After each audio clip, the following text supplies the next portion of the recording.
Welcome children. Today I am dealing with the topic impulse. So impulse is a very large force acting for a short interval of time.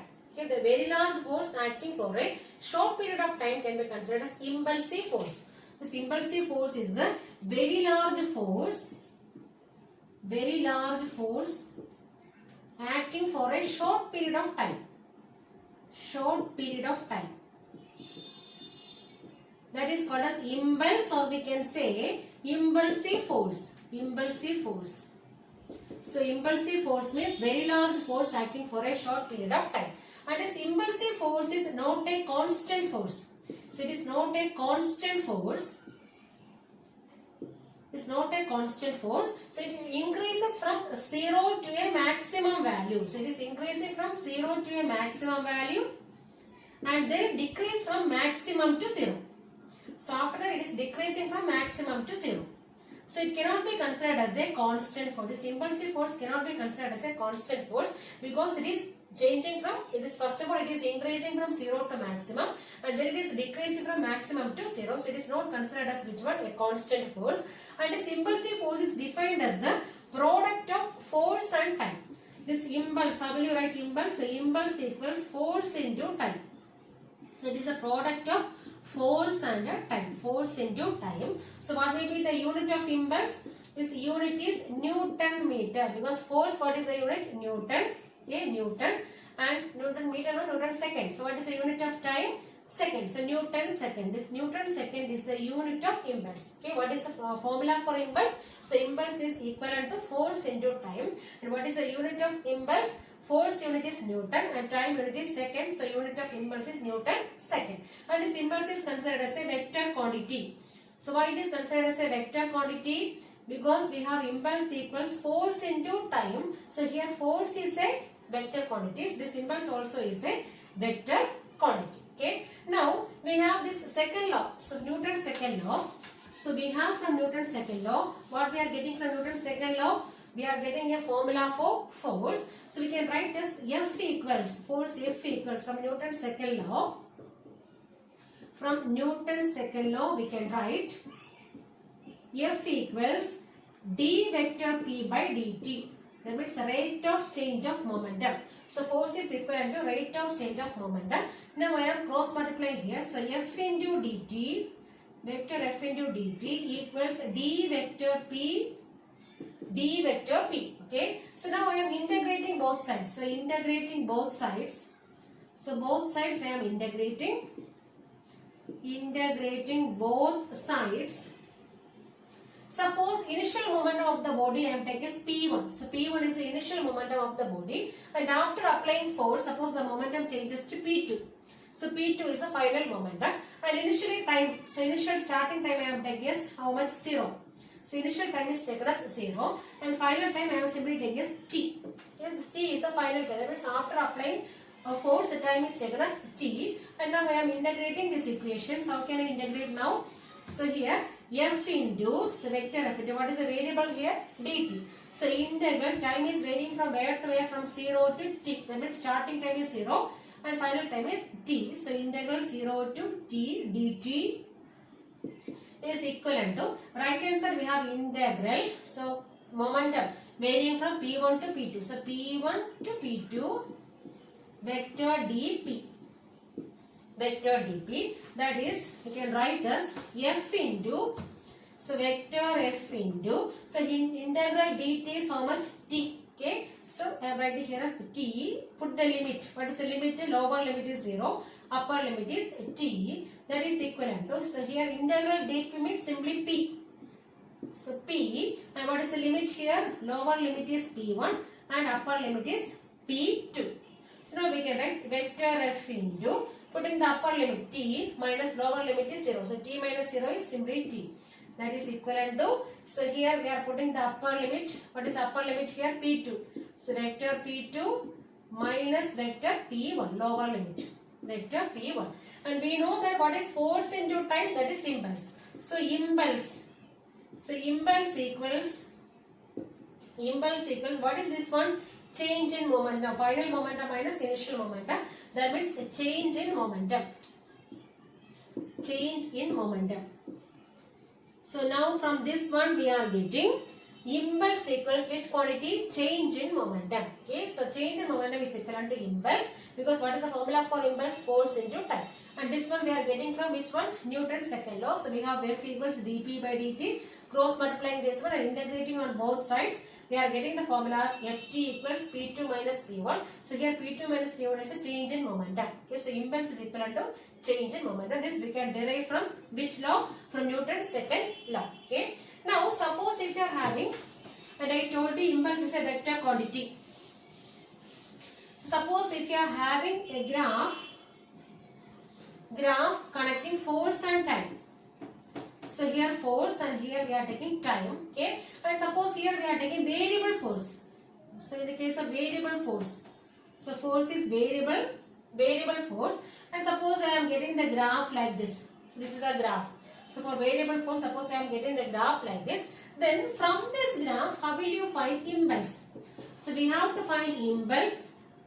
We have to find impulse from which one? Force time graph. Okay. So for that what we are doing is, we are finding the area below this graph. So I am drawing a perpendicular here and we are getting the area here. The area below this force time graph. So this area below the force time graph gives which quantity? Gives impulse. So what is the formula for impulse? Impulse equals the product of force and time. So this is for variable force. Suppose we are having variable force, the graph will be like this. Okay. Suppose we are taking constant force. So if you are applying constant force, so what will be the shape of the graph? So suppose I am taking a graph for which one? Constant force and time. So here I am taking constant force and here we have time. And the graph may be a straight line graph. And suppose if you want to find the impulse, so what we can do here? So here also we are drawing perpendicular. Okay. And this area under this graph. So area under force time graph, that means Ft graph, gives impulse. This impulse is considered as which quantity? It is considered as a vector quantity because force is also a vector quantity. So impulse formula is which one? Force into time. Now I told you this impulse is a vector quantity. So what may be the direction of impulse? So what is the direction of impulse? So direction of impulse is same as the direction of force. So it is equivalent to direction of force, because here impulse equals force into time. Time is a scalar quantity. So this impulse depends only on which quantity? Depends on direction of force. So this direction of impulse is equivalent to direction of force. So this is about impulse. This impulse is a very large force acting for a short period of time and is defined as a product of force and time, and unit is Newton second. It is considered as a vector quantity and its direction of impulse is same as the direction of force acting, and its area under this force time graph gives impulse. Now some of the practical illustrations of impulse. So what is impulse? So it is a very large force acting for a short period of time. Okay. So how can we reduce this impact of force? So some examples are given here. So first one is, while catching a cricket ball, so we can see that players always lowers his hand and he will be catching the ball. So why he is lowering his hand? In order to increase the time of catch. So when the time of catch is increased, the impact of force can be reduced. Okay, so by increasing the time of catch, this impact of force can be reduced and thereby this player's hand will not get hurt more. Okay, that is the first example. So for catching a cricket ball, this player will lower his hand in order to increase the time and thereby the impact of force can be reduced. Okay. Then second one, automobiles are provided with the shock absorbers. Okay, so always you have seen the shock absorbers in automobiles. So why these automobiles are provided with the shock absorbers? So what is the reason? So in order to reduce the force due to jerk or due to uneven road. So whenever it is moving through uneven roads or through jerk, there may be a very large force. In order to reduce the effect of force, these automobiles are provided with the shock absorbers. Okay, that is the second example. Then third one, glass wires and china clay plates. Suppose if you want to transport from one place to another place, it is normally wrapped with paper or sawdust or straw pieces. So why it is packed with all these things? In order to reduce the impact of force. Okay, suppose if they are kept together, so due to very large force acting on that one, they may be broken. Okay, so it may hit each other, and this clay pieces, this china clay plates will be destroyed, or it may be getting damaged. So in order to avoid that one, we are normally keeping some sawdust or straw pieces or paper in between. So in order to reduce the impact of force acting between them. Okay, that is the third example. Now fourth one, a person falling from a certain height on a hard floor resists more injuries than on a heap of sand. Suppose a person is falling from a height to a hard surface. So what happens? He may be getting injured more. Suppose he is falling on a heap of sand, this impact of force can be reduced. Okay, so if you are keeping a heap of sand, this time of fall can be increased, and thereby impact of force can be reduced. Okay, this is another one example. Then fifth one, during road accidents, vehicles as well as human beings suffer severe damages because of very large change in momentum. So during road accidents, normally these vehicles as well as person will be injured more. So why they are injured more? Because within a short period of time, there may be a large change in momentum. The velocity is suddenly changing.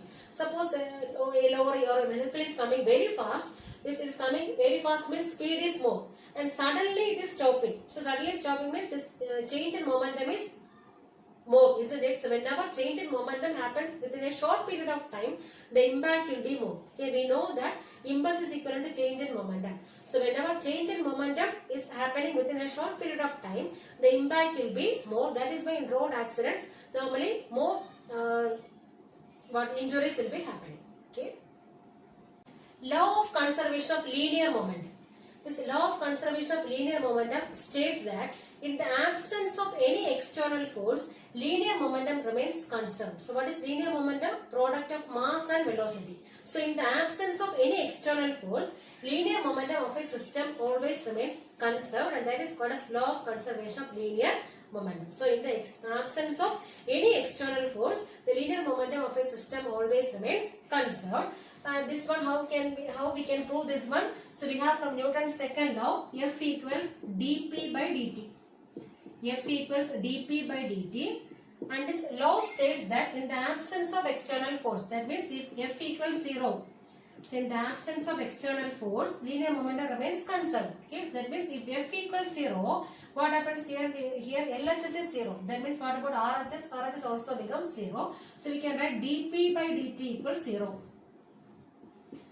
Or when we are cross multiplying, we will be getting vector dp. dp equals 0. Okay, that means the differential of momentum. So differential of a quantity is 0 means this quantity should be a constant. That means p remains a constant.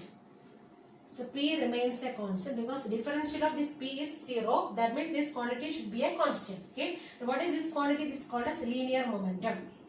So linear momentum remains conserved whenever external force is 0. So in the absence of external force, this linear momentum of a system always remains conserved. Okay, that is called as law of conservation of linear momentum. Constant mass system. So suppose we know what is the formula for force. We have F equals ma, mass into acceleration. So suppose this mass remains constant, we know that F is directly proportional to acceleration. Okay, that means when the force applied is more, when the force applied is increased or force applied is more, what about acceleration? Acceleration also will be increasing. So acceleration increases. Acceleration increases, and just vice versa. Okay, that means whenever force is less, acceleration also will be less. Okay, so whenever mass remains constant, we can say that force is directly proportional to acceleration. That means whenever force is increasing, acceleration also will be increasing because both are directly proportional. Okay. Suppose if same force is applied to two different masses m1 and m2. So force applied is same. So same force is applied to two bodies having masses m1 and m2. Then how will you write the formula for force for this first body of mass m1? So I am taking F is the force. So F equals, what is the formula? Mass into acceleration. So m1 into, suppose acceleration I am taking is a1 for the first body. So m1 into a1. And I told you here force is same. So force for both the bodies are same. That means second one also we can write as F equals. So what is the mass for second body? m2 into, suppose acceleration is a2, we can write as m2 a2. Okay. So we know that left hand side is same. That means RHS also will be same. So we can write as M1A1 equals M2A2, or we can write M1 divided by this M2 I have taken the left hand side. So M1 by M2 equals, so here we have A2 by A1. That means here M1 is inversely proportional to acceleration. So mass M1 is inversely proportional to acceleration A1. Similarly, mass M2 is inversely proportional to acceleration A2. That means this heavier mass or heavier bodies will be having less acceleration, and these lighter bodies will be having more acceleration, because both are inversely proportional. So whenever mass is more, acceleration is less, and whenever mass is less, acceleration will be more, because both are inversely proportional. Okay, so this is the concept of which one? Inertial mass. Inertial mass. Inertial mass. So here, when the force remains constant, we can say that this mass is inversely proportional to acceleration. That means for heavier bodies will be having less acceleration, and these lighter bodies are having more, greater acceleration. Now, what is the difference between inertial mass and gravitational mass? So I already told you, for a given force, mass is inversely proportional to acceleration. So for a given force, we can say mass is inversely proportional to acceleration. That means whenever mass is more, acceleration is less. Lighter bodies are having more acceleration, and heavier bodies are having less acceleration. So hence, mass can be considered as a measure of resistance offered by the body. So it can be considered as a measure of resistance offered by the body. And this resistance is offered to which quantity? Resistance is offering to the change in velocity, of the body. Change in velocity of the body. So here, mass is considered as a measure of resistance offered by the body to the change in velocity. So that means this body is incapable of changing the velocity. Okay. That means indirectly we can say mass is a measure of inertia. So here, mass is considered as a measure of inertia. That is why we are giving the term inertial mass. So here mass is considered as a measure of inertia. That is why we are giving the term inertial mass here. Okay. And this inertial mass can be measured using inertial balance. Inertial balance. So we are using inertial balance to measure inertial mass. And here mass is considered as a measure of inertia. Okay. And suppose we are combining three bodies having masses having this inertial mass M1, M2 and M3. So three bodies are there with inertial mass M1, M2 and M3. Then this total inertial mass of the total system is given as M1 plus M2 plus M3. That means this algebraic additivity is possible for which one? This inertial mass. Yes, we can simply add the inertial mass of all the three bodies. Okay, this will give the total inertial mass of the whole system, and this inertial mass can be measured using inertial balance. Okay. Now, what is gravitational mass? So we know that what is the formula for weight of a body? Weight equals mass into gravity. So from this, what is M? Mass M equals W by G. So now this gravitational mass is defined as the ratio of which all things? Ratio of weight of the body. Ratio of weight of the body to which quantity? To the acceleration due to gravity. So to acceleration due to gravity. And this ratio is called as gravitational mass. Okay. So here this gravitational mass is defined as the ratio of weight of the body to acceleration due to gravity. Okay. So this definition of both these masses are different. The definition is different, but both the masses are equivalent. So both the mass measurement, the definition is different, but is both the quantities are equivalent. Okay. That means equivalent, this inertial mass as well as gravitational mass, both are equivalent, but they are defined in different manner. So both the definitions are different, but this quantity is same, equivalent. So here inertial mass is measured using inertial balance, and this gravitational mass is measured using common balance. So here we are using common balance. So common balance is used to measure gravitational mass. This is the difference between inertial mass and gravitational mass.